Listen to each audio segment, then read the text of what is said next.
আনিলেই অনবৰত মনটো বিষাদে আৱৰি ধৰে। যিগৰাকীৰ কথা আমি বুকুত বেদনা লৈ আজি পাতিবলগীয়া হৈছে, সেইগৰাকী জুবিন গাৰ্গৰ মৃত্যুৰ ৰহস্য আজি পৰ্যন্ত এই চৰকাৰখনে একো উলিয়াব নোৱাৰিলে। ক'ৰ পৰা কি হ'ল, কেনেকৈ গৈ তাত তেওঁ মৃত্যুবৰণ কৰিবলগীয়া হ'ল বা তেওঁক কি ধৰণে কেনেকৈ হত্যাৰ বলি হ'বলগীয়া হ'ল, মুখ্যমন্ত্ৰীয়ে কোৱা অনুসৰি সেই কথাবিলাক এতিয়া ৰাইজৰ মাজত এতিয়াও সত্য কথাবিলাক একো এতিয়া তেওঁলোকে উলিয়াই দিব নোৱাৰিলে। ৰহস্যটো ফাদিল কৰিব আজিলৈকে নোৱাৰিলে। আজি 22 দিন পাৰ হ'ল।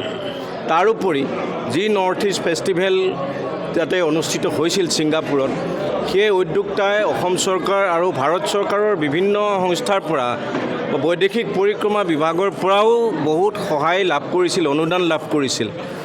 এই যে চৰকাৰী অনুদানেৰে পতা এটা অনুষ্ঠান, তাৰমানে এইটো এটা চৰকাৰী অনুষ্ঠান বুলিয়ে আমি ক'ব পাৰোঁ। চৰকাৰী অনুষ্ঠান এটাত গৈ জুবিন গাৰ্গৰ দৰে এগৰাকী বহুলভাৱে জনপ্ৰিয় শিল্পী, সমাজৰ নায়ক এজন যে হত্যাকাণ্ডৰ বলি হ'বলগীয়া হ'ল, এইটো আমাৰ কাৰণে দুৰ্ভাগ্যৰ কথা। আৰু এইটো অসম চৰকাৰে ইয়াৰ পৰা মূৰ পুলকা মাৰি আঁতৰি যাব নোৱাৰে। ইয়াৰ উত্তৰ তেওঁলোকে জনসাধাৰণক দিবই লাগিব।